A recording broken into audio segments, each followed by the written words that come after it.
ഹരേ കൃഷ്ണ. സർവം ശ്രീ രാധാകൃഷ്ണാർപ്പണമസ്തു. അധ്യായം 6 ധ്യാനയോഗം. ശ്ലോകം 13. സമം കായ ശിരോഗ്രീവം ധാരയന്നചലം സ്ഥിരഃ സംപ്രേക്ഷ്യ നാസികാഗ്രം സ്വം ദിശ്ച അനവലോകയൻ. ശ്ലോകം 14. പ്രശാന്താത്മാ വിഗതഭീർ ബ്രഹ്മചാരി വ്രതേ സ്ഥിതഃ മനഃ സംയമ്യ മच्चित्तो യുക്താസീത മത്പരഃ. വിവർത്തനം. തൻ്റെ ശരീരവും കഴുത്തും ഋജുരേഖയിൽ നിർത്തിക്കൊണ്ട് യോഗി നാസാഗ്രത്തിൽ ദൃഷ്ടിയൂന്നണം.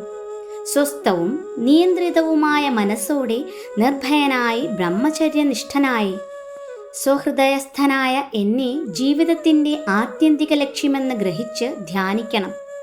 ഭാവാർത്ഥം. പരമാത്മാവായി ചതുർഭുജനായ വിഷ്ണുവിൻ്റെ രൂപത്തിൽ സർവജീവികളുടെയും ഹൃദയത്തിൽ കുടികൊള്ളുന്ന കൃഷ്ണനെ അറിയുകയാണ് ജീവിതത്തിൻ്റെ ഉദ്ദേശ്യം.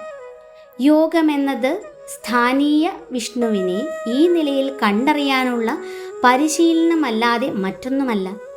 ഹൃദയാന്തസ്ഥിതനായ കൃഷ്ണൻ്റെ പരിപൂർണ പ്രതീകമാണ് ഈ സ്ഥാനീയ വിഷ്ണുമൂർത്തി.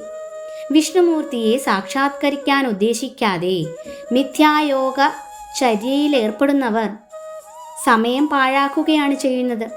കൃഷ്ണനാണ് ജീവിതത്തിൻ്റെ ആത്യന്തിക ലക്ഷ്യം. സ്വഹൃദയസ്ഥനായ വിഷ്ണുമൂർത്തി യോഗ പരിശീലനത്തിൻ്റെ വിഷയവും. ഹൃദയത്തിൽ വാഴുന്ന ഈ വിഷ്ണുമൂർത്തിയെ സാക്ഷാത്കരിക്കാൻ ഇച്ഛിക്കുന്നവൻ ലൈംഗിക ജീവിതത്തിൽ നിന്ന് പൂർണ്ണമായും പിന്മാറണം. അതുകൊണ്ട് യോഗി വീട് വിട്ട് ഒരു വിജന സ്ഥലത്ത് ഒറ്റയ്ക്ക് താമസിക്കുന്നതും മുമ്പ് പ്രസ്താവിച്ച പ്രകാരം യോഗാസനത്തിൽ ഇരുന്ന് ധ്യാനിക്കുന്നതും ആവശ്യമായി വരുന്നു.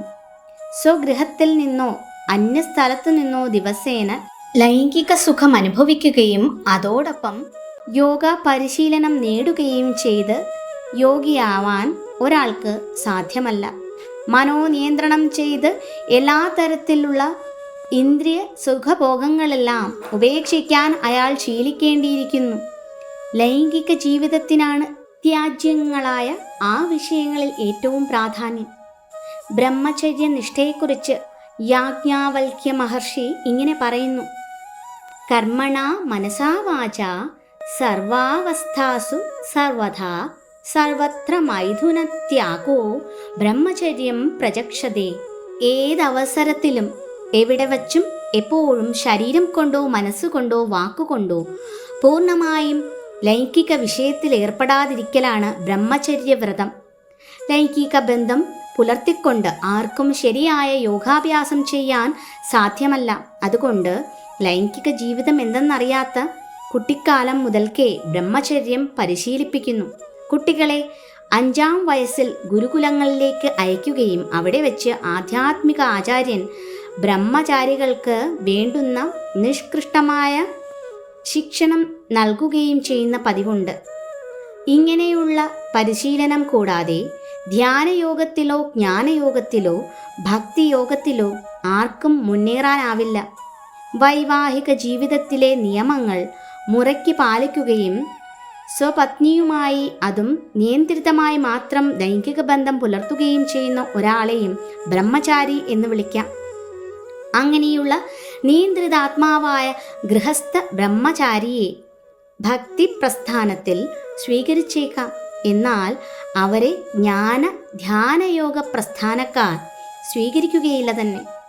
അവർക്ക് പൂർണ്ണമായ ബ്രഹ്മചര്യം തന്നെ ആവശ്യമാണ്. പ്രഭാവമേറിയ ഭഗവത് സേവനത്തിൽ ഏർപ്പെട്ടിരിക്കുകയാൽ ഭക്തന് ലൈംഗിക ആസക്തി താനേ നശിച്ചു പോകുന്നു. അതുകൊണ്ട് തന്നെ നിയന്ത്രണം പാലിക്കുന്ന ഒരു ഗൃഹസ്ഥ ബ്രഹ്മചാരിയെ അതിന് സ്വീകരിക്കാം. ഭഗവത്ഗീത 2:59 ഇങ്ങനെ പറഞ്ഞിട്ടുണ്ട്: വിഷയാ വിനിവർത്തന്തേ നിരാഹാരസ്യ ദേഹിനഃ രസവർജം രസോഭ്യസ ഫലം ദൃഷ്ട്വാ നിവർത്തതേ. മറ്റുള്ളവർ വിഷയസുഖങ്ങളെ വിട്ടൊഴിക്കാൻ നിർബന്ധിതരായിരിക്കുന്നു. ഭക്തനാകട്ടെ തൻ്റെ ശ്രേഷ്ഠമായ രസം കൊണ്ട് തന്നെ തനിയെ വേറിട്ടു നിൽക്കുന്നു. ആ രസ വൈശിഷ്ട്യത്തെപ്പറ്റി ഭക്തന് മാത്രമേ അറിയാവൂ. തികച്ചും കൃഷ്ണാവബോധമുദിച്ച ഒരാൾക്ക് വിഗതഭി നിർഭയനാവാൻ കഴിയൂ. ബദ്ധനായ ജീവാത്മാവ് സ്മൃതി വൈകല്യം മൂലം കൃഷ്ണനും താനുമായുള്ള ശാശ്വത ബന്ധത്തെ വിസ്മരിച്ചതിനാൽ സംഭീതനത്രേ. ഭാഗവതം 11:2-37 പറയുന്നു: ഭയം ദ്വിതീയാഭിനിവേശതഃ സ്യാത് ഈശാദപേതസ്യ വിപര്യോ സ്മൃതിഃ. കൃഷ്ണാവബോധം മാത്രമാണ് നിർഭയതയ്ക്ക് അടിസ്ഥാനം. അതുള്ള ഭക്തന് പൂർണ്ണമായ പരിശീലനം സാധ്യമാവും. ഹൃദയസ്ഥനായ ഈശ്വരൻ്റെ സാക്ഷാത്കാരമാണ് യോഗാനുഷ്ഠാനത്തിൻ്റെ ആത്യന്തിക ലക്ഷ്യമെന്നിരിക്കെ കൃഷ്ണാവബോധം ഉദിക്കുമ്പോൾ തന്നെ അയാൾ ഉത്തമ യോഗിയായി കഴിഞ്ഞുവെന്ന് കരുതാം. ഇവിടെ വിവരിക്കുന്ന യോഗചര്യയുടെ പ്രമാണങ്ങൾക്ക് യോഗ സംഘടനകളെന്ന പേരിൽ പ്രചാരത്തിൽ ഇരിക്കുന്നവയുടെ സിദ്ധാന്തങ്ങളിൽ നിന്ന് വ്യത്യാസമുണ്ട്. ഹരേ കൃഷ്ണ. സർവം ശ്രീ രാധാകൃഷ്ണാർപ്പണമസ്തു.